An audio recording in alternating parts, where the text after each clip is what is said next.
इतनी रात को कौन आ गया? Hello sir. हेलो, कहीं क्या बात? सर आपने बुलाया? नहीं, मैंने तो आपको नहीं बुलाया। लेकिन सर फोन तो इसी रूम से आया है। मैंने तो कोई फोन नहीं किया। देखिए, आपको कोई गलतफहमी हो रही होगी। ओके सर, कोई बात नहीं, सॉरी सर। ठीक है।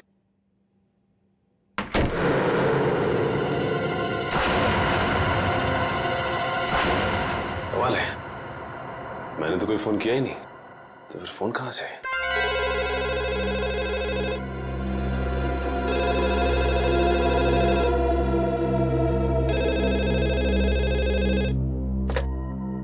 हेलो हेलो, आप सीआईडी ऑफिसर सचिन है ना? हाँ, मैं इंस्पेक्टर सचिन बोल रहा हूँ। बोलिए, क्या बात है? सर मेरी बात प्लीज गौर से सुनिएगा। एक खून होने वाला है सर। खून? किसका खून? एक आदमी अपनी मानसिक रूप से बीमार पत्नी की हत्या करने वाला है सर। सिर्फ आप ही है जो उन्हें बचा सकते हैं। उस बंगलों में उन दोनों के सिवाय और कोई नहीं है। ये आदमी रहता कहाँ पे? Hello hello hello.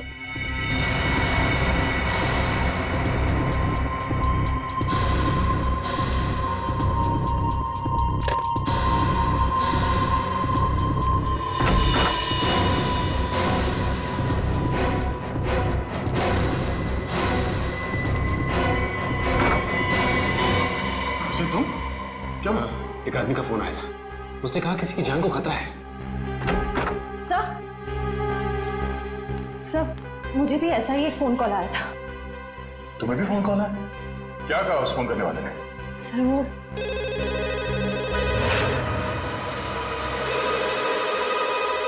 इतनी रात को कौन फोन कर रहा है?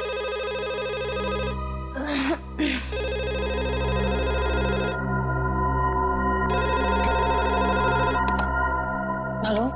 हेलो, इंस्पेक्टर श्रेया सीआईडी से। जी बोल रही हूँ। जी, मैं आपको बताना चाहती हूँ कि एक बुजुर्ग की जान को खतरा है। उनके रिश्तेदार उन्हें दौलत के लिए मारना चाहते हैं। कौन बोल रही हैं आप? कहाँ से बोल रही हैं? देखो, मैं कौन हूँ, कहाँ से बोल रही हूँ, ये जरूरी नहीं है।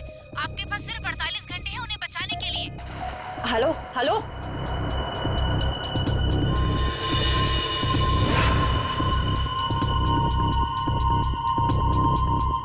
बुजुर्ग आदमी? सर, मुझे जिस आदमी ने फोन किया उसने ये बताया कि एक मानसिक रूप से बीमार पत्नी को उसका पति मारना चाहता है। फोन पे जिस आदमी से मेरी बात हुई उसने ये नहीं बताया कि कौन मरने वाला है। हाँ वो तो हो गया, सेमिनार ठीक ठाक ही रहा। ठीक है, गुड नाइट। ओके।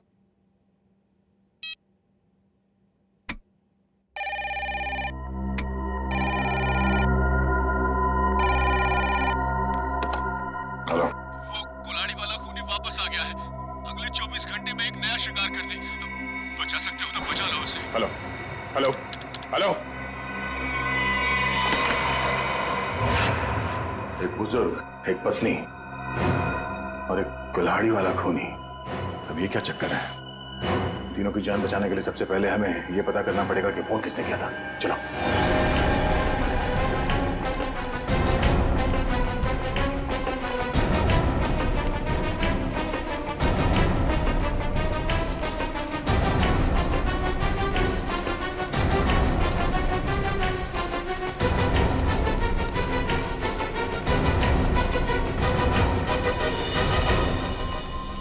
रिसेप्शन तो खाली है, कोई नहीं यहाँ पे। तो फिर फोन किसने किया सर यहाँ से?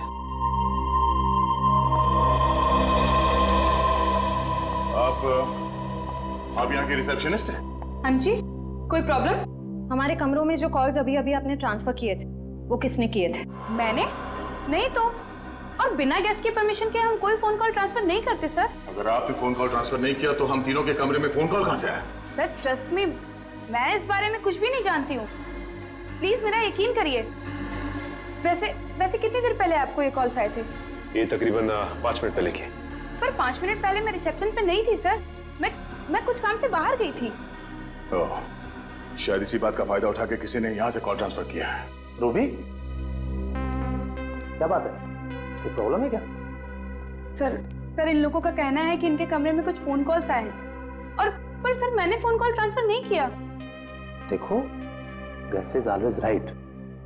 मेहमानों के साथ इस तरह से बहस नहीं किया करते। अगर ये लोग कह रहे हैं फोन कॉल्स आए हैं तो डेफिनेटली आए होंगे। अच्छा, रिसेप्शन के अलावा किसी और जगह से हमारे कमरों में कॉल ट्रांसफर किया जा सकता है? नहीं सर। ओह, इसका मतलब है कॉल ट्रांसफर यहाँ रिसेप्शन से ही किया गया है। मगर सर,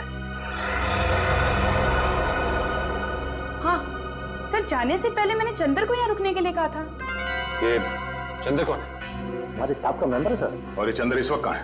हाँ,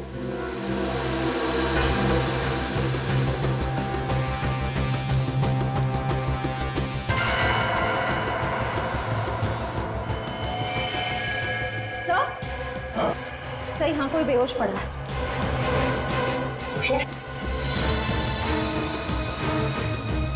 मैम प्लीज जरा पानी लेके आइए। या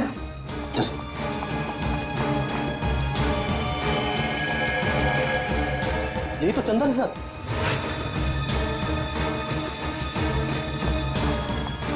ये लीजिए। सर,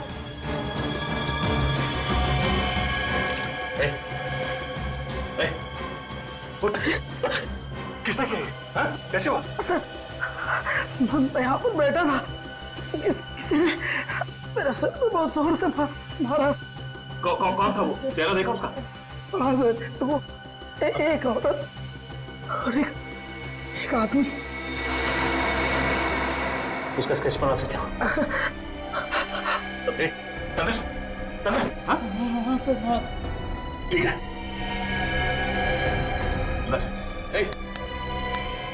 मैनेजर साहब, एम्बुलेंस को फोन करो, हॉस्पिटल ले जाना पड़ेगा इसे, जल्दी। सर, जरूर वो लोग हम पर नजर रखे हुए थे। उन्हें ये पता था कि हम कौन सी होटल में ठहरे, कौन से रूम्स में ठहरे। हाँ सर, अगर इन हादसों के बारे में उन्हें हमें बताना ही था तो सुबह जब हम सेमिनार में आए थे वो भी बता सकते थे। इतनी रात को फोन करके बताने का क्या मतलब? ये सब एक इत्तेफाक नहीं है, सोचा समझा गया प्लान है ये। पहले हमारा यहाँ किक्कर जैसी जगह पे सेमिनार के लिए आना, उसके बाद हमारे कमरों में फोन कॉल्स। पहले में ये पता करना होगा कि वो 3 लोग कौन हैं जिन पे हमला होने वाला है। हाँ अभिजीत, छोटा सा शहर है ये किक्कर, मगर पता तो करना पड़ेगा ना कि कौन है वो बीमार औरत जिसका पति उसे मारना चाहता है, और वो बुजुर्ग जिसके पोते पोतियां उसकी जान लेना चाहते हैं। नहीं नहीं नहीं, हमारे आने की जरूरत नहीं है। श्रेया गई है पता करने के लिए, आ रही होगी।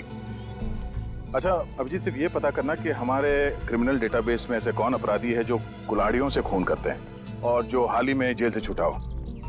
Okay okay, thanks thanks. Sir, हाँ सर, पूरे किक्कर शहर में 6 औरतें जो दिमागी तौर से बीमार हैं। उनमें से 4 औरतों का ट्रीटमेंट हॉस्पिटल में चल रहा है और 2 औरतें हैं जो घर पर रहती हैं। उन 2 औरतों में से एक औरत है जो शादीशुदा है, मल्लिका। मल्लिका, और वो बुजुर्ग? सर, ये है वो बुजुर्ग की फोटो। इनका नाम केतन है, किक्कर शहर के सबसे बड़े रईस हैं। अगर इन्हें कुछ हो जाए तो इनकी पूरी जायदाद उनके पोते पोतियों को जाएगी। मल्लिका और केतन, इनके घर चल के देखना पड़ेगा। सर, क्यों ना मल्लिका के पति और केतन के रिश्तेदारों को हम गिरफ्तार कर लें? नहीं श्रेया, जुर्म करने का सोचना गुनाह नहीं है, जुर्म करना गुनाह है। इन लोगों को बिल्कुल भनक नहीं लगनी चाहिए कि हमें सब पता चल गया है। रंगे हाथों पकड़ना इन सबको। सर, हाँ? ये रहे उन 2 लोगों के स्केच जिन्होंने चंदर पर हमला किया और उसे बेहोश किया। ये दोनों तो? हाँ सर, ये दोनों वही हैं जो हमें सेमिनार में मिले थे।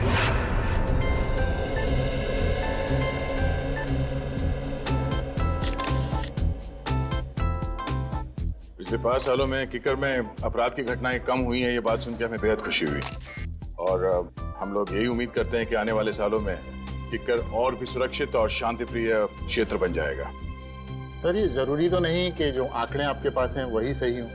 ये भी तो हो सकता है कि जुर्म उतने ही हो रहे हों लेकिन लोग रिपोर्ट नहीं लिख पा रहे हैं। देखिए, अगर ऐसा है तो कानून के लिए बेहद शर्मनाक चीज है। जिस दिन लोगों के मन से कानून का विश्वास उठ जाएगा, उस दिन वो अपने साथ हो रहे अत्याचार हमारे पास आके बताना बंद कर देंगे, और उस दिन इस देश की डेमोक्रेसी, यहाँ का प्रजातंत्र पूरी तरह ढह जाएगा। आप बिल्कुल ठीक कह रहे हैं सर। आम आदमी को सीआईडी और पुलिस पर पूरा भरोसा रखना चाहिए और उनसे कुछ भी मदद लेने में बिल्कुल हिचकिचाना नहीं चाहिए।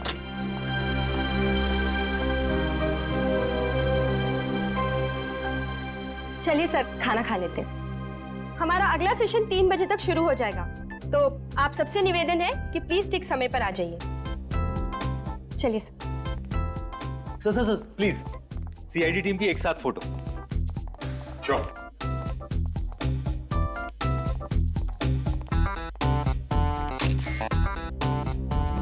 Thank you sir.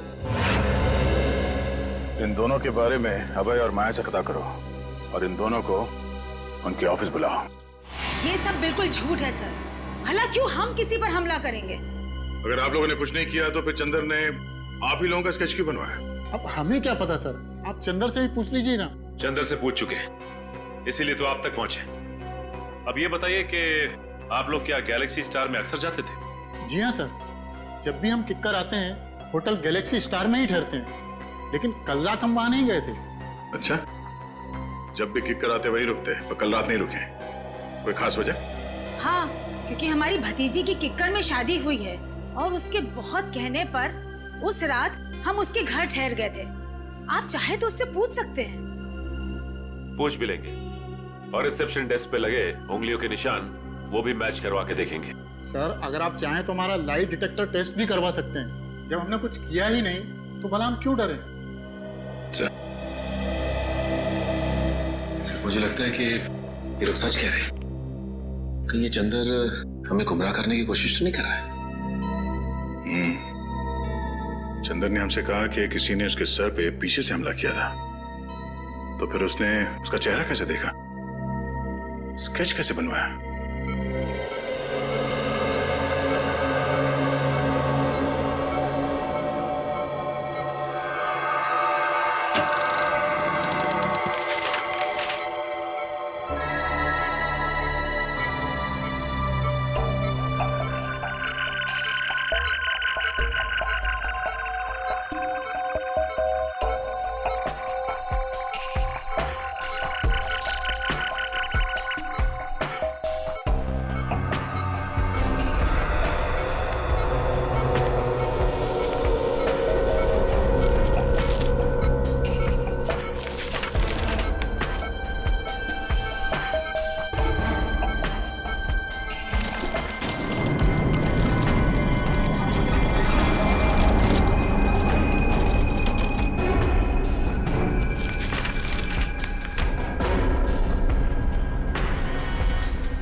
चंदर को पता था कि साक्षी और केतन अक्सर इस होटल में आते थे, इसलिए हमें भटकाने के लिए उन्हीं का स्केच बनवाया।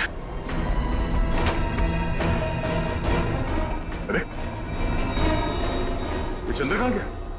इसी रूम में रखा था उसे सर। सचिन जरा आसपास देखना।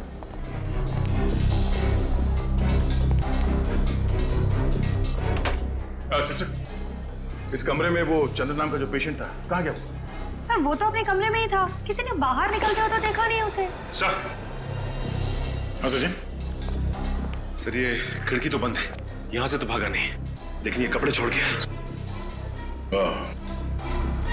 इसका मतलब है मरीज के कपड़े फेंक के भेष बदल के भागा वो यहां से। ये चंदर कोई पुराना पापी लगता है। जेलर साहब, आपकी नॉलेज में ऐसे जितने भी मुजरिम हैं जिन्होंने कभी ना कभी कुल्हाड़ी को अपना हथियार बनाया हो, जी हाँ, सबकी डिटेल्स चाहिए मुझे। Thank you very much. कुछ पता चला? हाँ सर, किक्कर इलाके के ऐसे 3 लोगों के क्रिमिनल रिकॉर्ड्स मिले जिन्होंने कभी ना कभी कुल्हाड़ी से कोई जुर्म किया हो। कौन कौन है वो? सर एक का नाम है कमला, 35 साल की औरत है। इसके सास ससुर इसे दहेज के लिए परेशान करते थे। एक दिन तंग आकर इसने उन पर कुल्हाड़ी से वार कर दिया। कौन सी जेल में? सर बिंजलपुर जेल में थी। पिछले हफ्ते वहां आग लगी और 6 कैदी फरार हो गए, उनमें से एक ये भी थे। और बाकी दोनों? सर एक का नाम है नरुआ और एक का नाम है जग्गा। नरुआ ने अपने मकान मालिक पर हमला किया था और जग्गा ने अपने सौतेले पिता पर।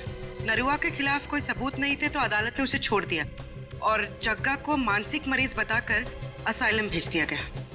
नरुआ, जग्गा और कमला रेडी? अपने खबरियों को बता दो, किक्कर इलाके में इन तीनों में से कोई भी दिखाई दे फौरन इन्फॉर्म करें हमें। Yes sir. Hello Aadya? Oh no, Chandar. ठीक है दया, उसके बारे में सारी इंफॉर्मेशन निकालते हैं हम लोग। भूपेन, भूपेन, काम के वक्त पता नहीं कहाँ चल जाता है, फिर से सो गया। अरे वो पेन कहाँ है? जी मैम साहब। सो गया था क्या? हाँ? नहीं मैम साहब, मैं तो बाहर घास काट रहा था। घास के साथ साथ तूने केबल की तार भी काट दी क्या? सारे के सारे चैनल गायब हो गए थे, कुछ भी नहीं आ रहा है। मैम साहब अभी सेटअप बॉक्स वाले को फोन करके बुलाता हूँ और दूसरे दिन इसका डब्बा जवाब दे जाता है। हाँ जल्दी कर, पहले देख। नमस्ते। नमस्ते। नमस्ते मैम साहब। अब कीर्ति प्रसाद नाम है हमारा। बहुत प्यार से लोग किट्टू कहते हैं। केबल बनाने आया हूँ, केबल मैकेनिक हूँ। आपको कैसे पता चला कि केबल में समस्या है? हमने तो कोई शिकायत भी नहीं की अभी तक। अरे वो मैम साहब ऐसा है कि ये मोहल्ला में सबका ही प्रॉब्लम है, तो हम सोचा कि आपके यहाँ भी पूछ लूं। हाँ हाँ भैया, हमारा भी केबल ठीक कर दो, मेरा सीरियल निकला जा रहा है। बस मैम साहब 2 मिनट, सब ठीक कर देंगे। हाँ जल्दी करो। ये कैसे हो सकता है? केतन अंकल ने पिछले 10 साल से हाउस टैक्स नहीं भरा। अंकल ऐसी गैर जिम्मेदाराना हरकत कर कैसे सकते हैं? लगता है उनकी खबर बहुत अच्छी तरह से लेनी पड़ेगी। उनकी खबर आप बाद में लीजिएगा, पहले तो टैक्स डिपार्टमेंट आपकी खबर लेगा। हाँ? देखिए आप जानते नहीं हैं मेरे बॉस कितने गुस्से वाले हैं। आपके बॉस? हाँ मेरे बॉस मिस्टर दयानंद। लेकिन वो हमारी खबर क्यों लेंगे? ये घर तो केतन अंकल का है ना, और हाँ? सारी प्रॉपर्टी के मालिक वो है। तो बुलाइए उन्हें, कहाँ है वो? जल्दी करो किट्टू, साल जन्मों के साथ फेरों के साथ रिश्ते मेरा फेवरेट सीरियल है, मिस नहीं होना चाहिए। अरे मैम साहब वो आपका फेवरेट सीरियल है। हमारा भी फेवरेट सीरियल है। पिछला महीना जो गंगवा मरी थी ना, हमारी आंख से ऐसा आंसू गिरा मैम साहब। ये शोर कैसे है? हाँ? दिख नहीं रहा, टीवी खराब हो गया। हेलो सर, माई सेल्फ कीर्ति प्रसाद। बहुत प्यार से लोग मुझे ठीक है चलो। अबे तुमने दवाई खाई? तुम्हें मालूम है ना प्रज्वल कि बिना टीवी देखे बिना सीरियल देखे मेरे को दवाई नहीं लेती हूँ मैं। अरे टीवी खराब है, ये ठीक नहीं होगा कि तुम दवाई नहीं खाओगी। तुम बहुत बुरे हो। दवाई खाओ ना, बी ए गुड गर्ल। लो रुको। क्या हुआ? मैं बताना भूल गया तुम्हें, डॉक्टर ने तुम्हारी दवाइयाँ चेंज की हैं। हाँ ये लो। ये बहुत कड़वी होगी। अरे नहीं होगी कड़वी भी, खा के तो देखो। पहले ही डर जाती हो। नहीं है ऐसा कुछ, खाओ ना। वेरी गुड, ये हुई ना बात। अरे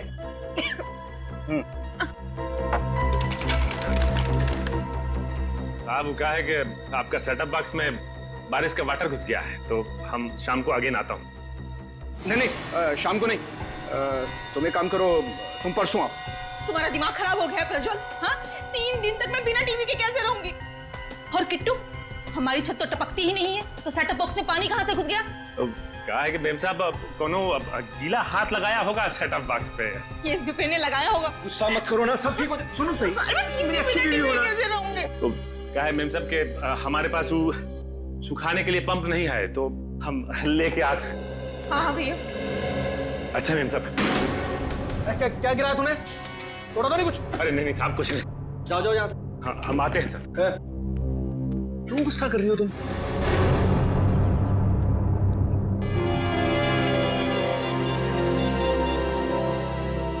हाँ सर लगता है आज रात मालिका का पति कुछ ना कुछ करने वाला है उसके साथ। नमस्ते, मेरा ही नाम केतन है और मैं अजय, इनका बिजनेस पार्टनर। केतन जी,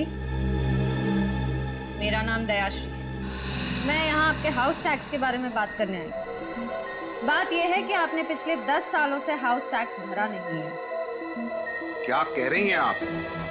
क्या हम लोगों ने हाउस टैक्स नहीं भरा? हमने भरा तो है। दयाश्री जी, मुझे लगता है आपको कहीं ना कहीं गलतफहमी हो रही है। जे साहब, मुझे कोई गलतफहमी नहीं हो रही। अगर आपने हाउस टैक्स भरा होता तो हमारे रिकॉर्ड्स में भी होता। देखिए आप जानते नहीं मेरे बॉस कितने गुस्से वाले हैं। अच्छा ठीक है। देखिए मैं परसों आपके टैक्स ऑफिस आ जाता हूँ और सब कुछ ठीक कर देता हूँ, लेकिन मुझे लगता है कि कहीं ना कहीं रिकॉर्ड्स ऊपर नीचे हो गए होंगे। परसों क्यों? कल क्यों नहीं? मैं अपने बॉस से क्या कहूंगी? क्योंकि कल ऑफिस में हमारी इंपॉर्टेंट मीटिंग है और जेजे का वहां पे होना बहुत जरूरी है। कैसी मीटिंग? इस मीटिंग के बारे में मुझे क्यों नहीं बताया? अंकल, मैंने बताया तो था आपको, शायद आप भूल गए होंगे। अच्छा, हो सकता है। ठीक है, आप परसों के दिन आ जाइएगा टैक्स ऑफिस में। जी जरूर आ जाएंगे।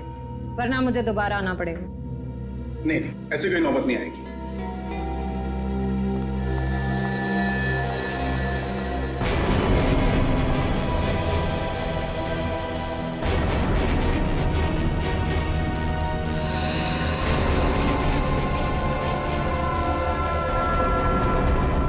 हाँ, किकर से भागा, हॉस्पिटल से। नहीं, मुझे नहीं लगता बहुत दूर गया होगा। हाँ नहीं, जैसे ही कुछ पता चलता है मुझे इन्फॉर्म कर। तेरे को जितना बोला गया है उतना कर, ठीक है? चंद्र के बारे में कुछ पता चला? हमारे रिकॉर्ड्स में कुछ इन्फॉर्मेशन है? हाँ सर, उसी फोटो को स्कैन करके मैच करने की कोशिश कर रहे हैं। वो भी थोड़ा जल्दी करो, चंद्र हमारे हाथ से निकलना नहीं चाहिए। सर बस 2 मिनट। हाँ दया सर। यस सर, उसी काम में लगे हुए हैं। सर जैसे ही चंद्र की कोई इन्फॉर्मेशन मिलती है मैं आपको फोन करता हूँ। Yes sir. सर। हाँ बोलिए। सर चंद्र की इन्फॉर्मेशन मिल गई सर, ये देखिए। सर चंद्र का असली नाम मुंगेरी है। ये एक छोटा मोटा चोर है और कई बार जेल के चक्कर काट चुका है।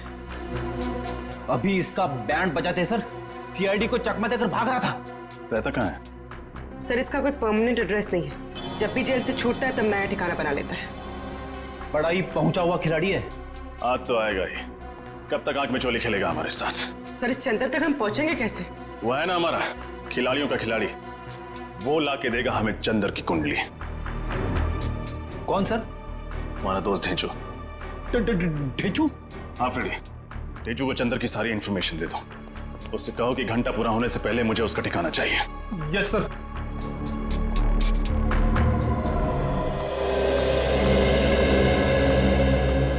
नमस्ते। जरा ये फोटोज देखना। इन तीनों में से कोई ठहरा हुआ था आपके होटल में पिछले कुछ दिनों में?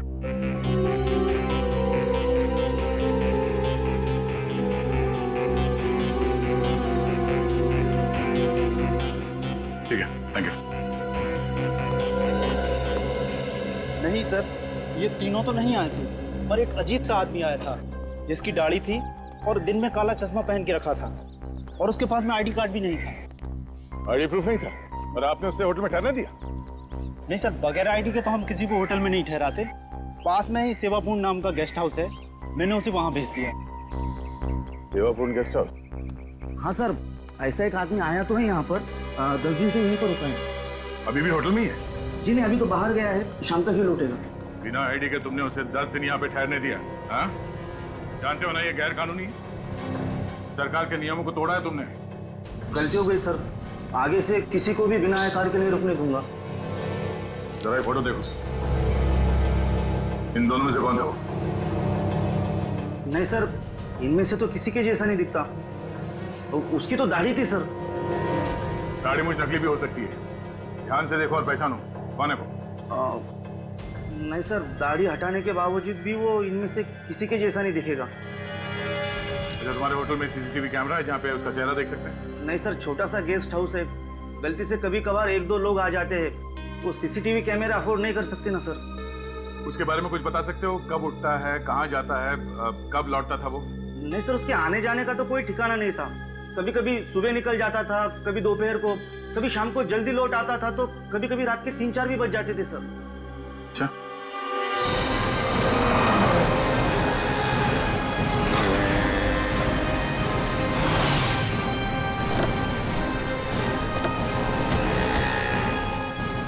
आपको पूरा यकीन है ये चंद्र उर्फ मुंगेरी हमें इसी इलाके में मिलेगा?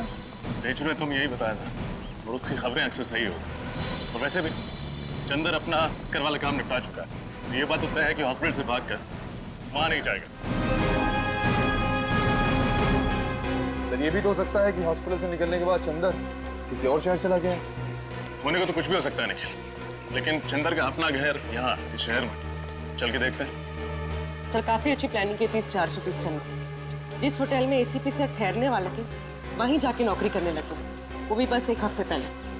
हाँ, रेचू ने कहा था ना कि चंदर पहले भी बहुत सारे फ्रॉड और 420 वाले काम कर चुका है, तो एक होटल में नौकरी करना उसके लिए कौन सा मुश्किल रहा होगा। सुनिए, ये आदमी चंदर, इसका घर कहाँ है? सामने दुकान पे पूछ लीजिए। Thank you.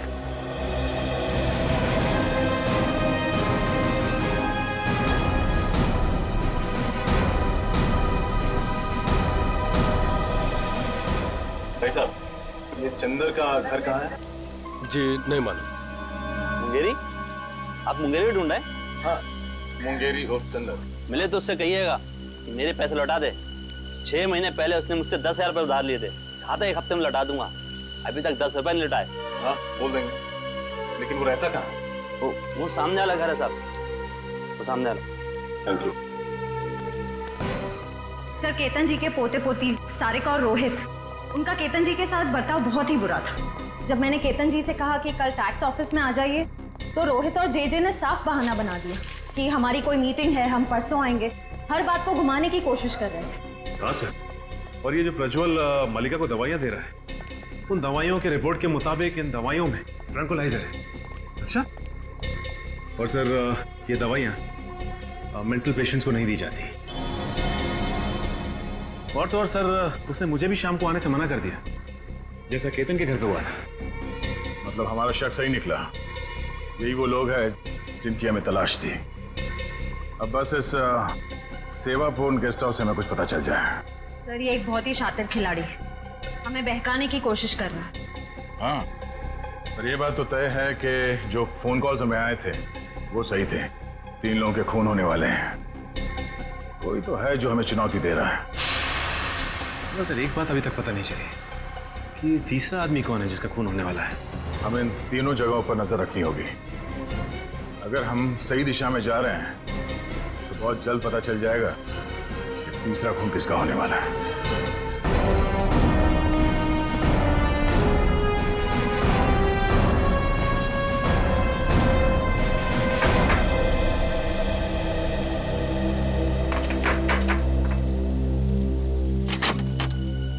जी कहिए। मुंगेरी से मिलना। आप लोग? CID। निखिल पूर्वी, देखो कहाँ?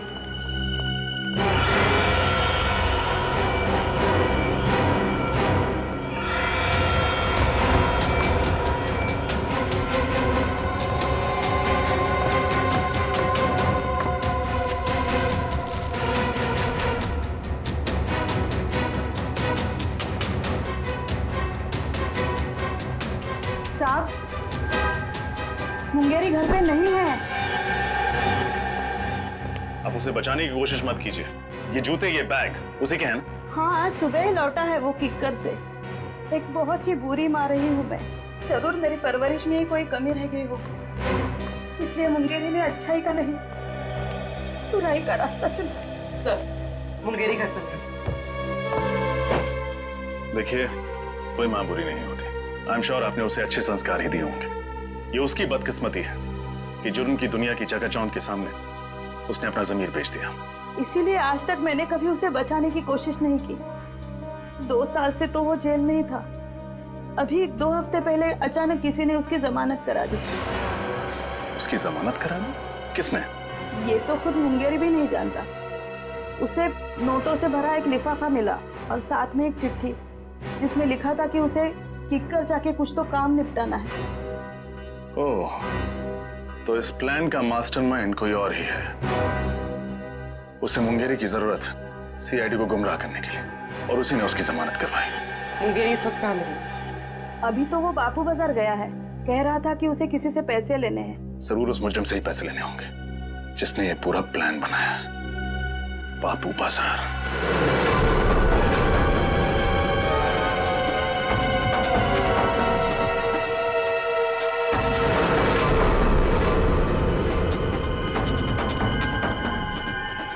यहाँ दिखते हैं। सर, वो रहा चंदर।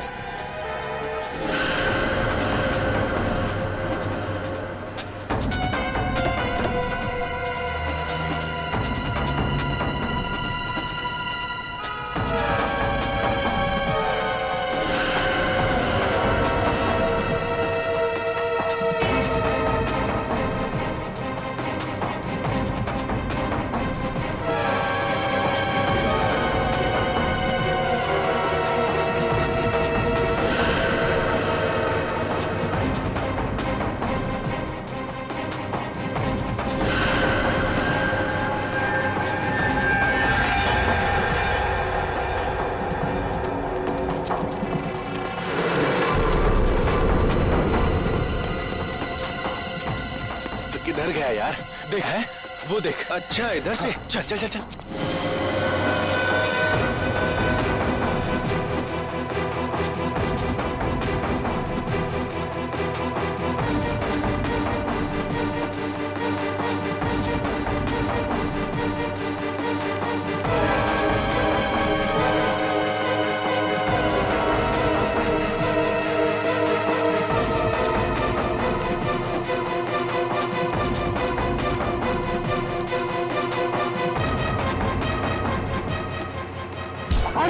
जल्दी भी क्या है मुंगेरी, हमसे 2 पल बात नहीं करोगे?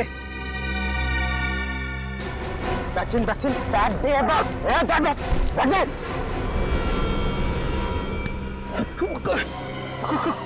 कौन हो तुम लोग? हम आपके दिल में रहते हैं, किस्मत की धारा में सब बहते हैं। फोन पे मुझसे ही तो बात कर रहे थे तुम। अच्छा रघु, लेकिन बॉस ने तो कहा था कि हम दोनों नहीं मिलेंगे। अबे बॉस ने तो ये भी कहा था कि सीआईडी से सावधान रहना, समझे? हाँ लेकिन सीआईडी को मुझ पर शक नहीं हुआ। बेवकूफ, सीआईडी तुम्हारे घर तक पहुंच गई है। तुम्हें जिंदा रखेंगे तो सीआईडी हमारे कान में खतरे की घंटी बजाएगी। खत्म अभी, समझा? समझा? अबे चल। लेकिन मैंने किया यार।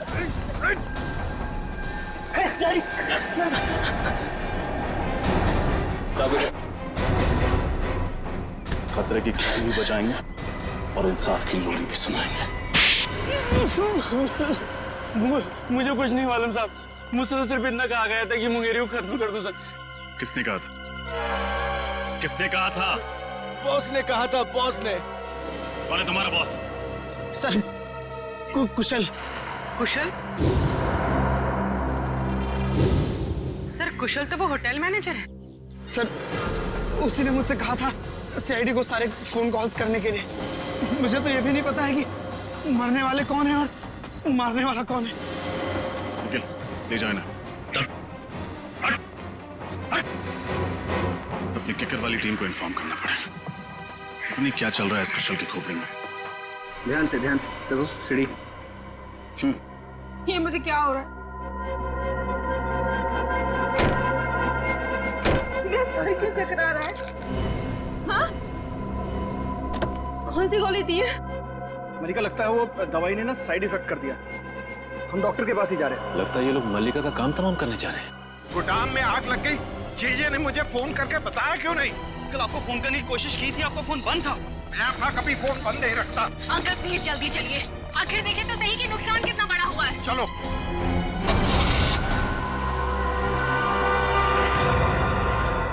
मैं मल्लिका को इस तरह से मौत के मुंह में जाने नहीं दे सकता। कुछ ना कुछ करना होगा उसके लिए।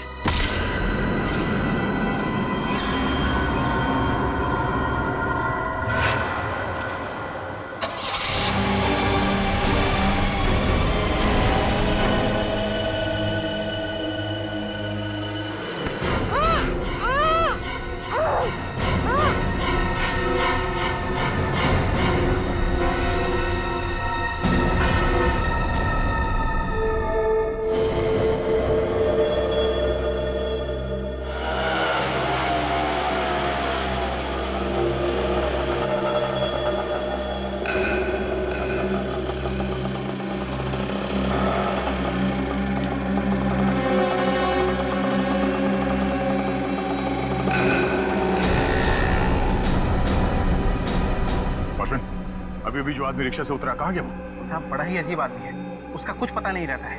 अभी अभी आया और तुरंत उसका मन बदल गया, कहने लगा सुबह लौटूंगा। इधर ही क्या है?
दूंगा मैं मल्लिका को।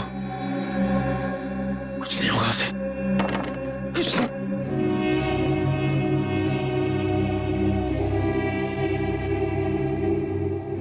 मल्लिका को कुछ हो तो नहीं किया? कुछ नहीं हो सकता उससे। दहशत। श्रेया, दहशत।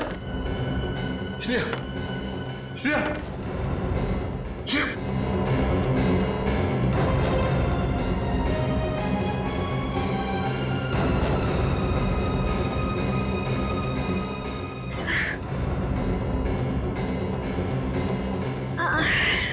मेरे सर में बहुत दर्द हो रहा है।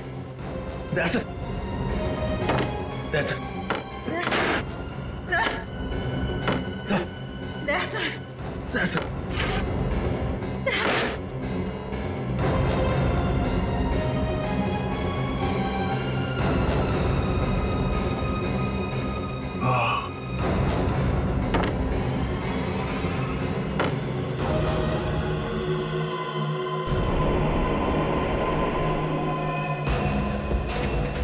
लाड़ी वाला खूनी।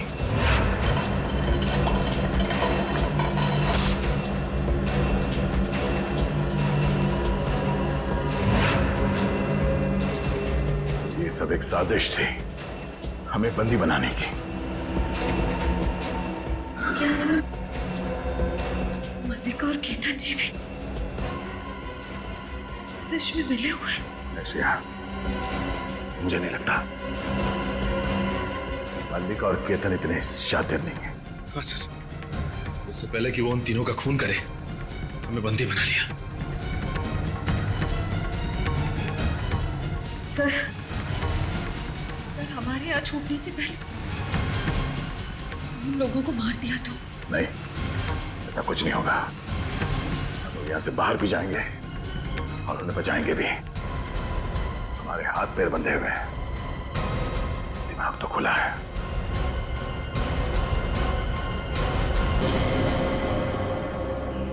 क्या सोचा था तुमने? हमारे तीन ऑफिसर्स को गायब कर दोगे और हम मक्खियां मारते रहेंगे? माफ कर दीजिए साहब, मुझे माफ कर दीजिए। मैंने ये सब पैसों के लालच में किया है साहब। किसने दिए पैसे? कौन? वो अभय और माया है साहब। अभय और माया?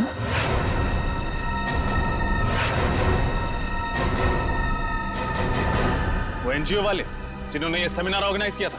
हाँ साहब, वही साहब। साहब, वो सेमिनार तो एक बहाना था साहब। वो लोग बोल रहे थे कि अब देखना हमारी चूहेदानी में सीआईडी के तीन चूहे कैसे आकर फंसते हैं। चूहों को नहीं, शेर को दावत दी है उन्होंने अपने घर पे। लोग सोच भी नहीं सकते तुम जैसे मच्छरों का दया सर क्या हाल करें। कहाँ रखा है हमारे तीनों ऑफिसर्स को? साहब, मुझे नहीं मालूम साहब, कुछ नहीं मालूम। हम वो लोग बातें कर रहे थे कि ऐसी भीड़ भाड़ वाली जगह पे रखेंगे जहाँ पे किसी को शक ना हो साहब।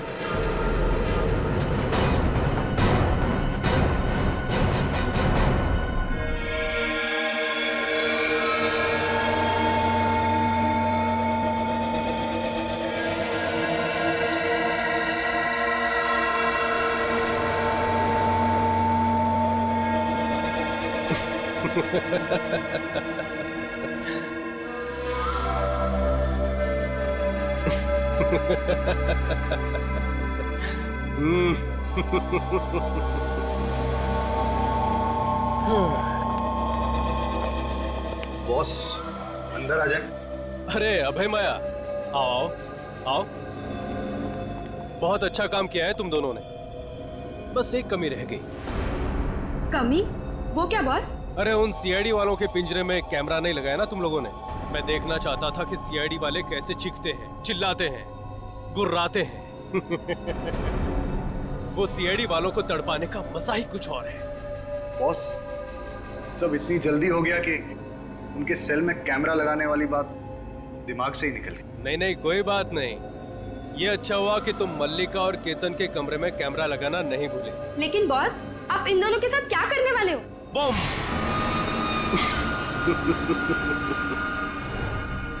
मार दूंगा उन्हें। और सीआईडी वालों को भी।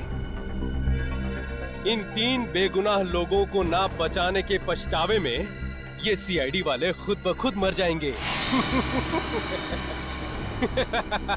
लेकिन बॉस, मलिका और केतन के अलावा वो तीसरा कौन है जिसे आप मारने वाले हो? वो तीसरा ही तो है तुरुप का इक्का, जिसकी मौत से सीआईडी वालों के हौसलों की भी मौत हो जाएगी। तुम बस देखते जाओ। बॉस, हमारा काम तो हो गया है, तो क्या हम किक्कर छोड़ के जा सकते हैं? तुम दोनों कुछ दिनों के लिए अंडरग्राउंड हो जाओ। तुम दोनों के पैसे तुम्हारे बैंक अकाउंट में ट्रांसफर कर दिए गए हैं। Thank you boss. अब होगा सीआईडी का सर्वनाश।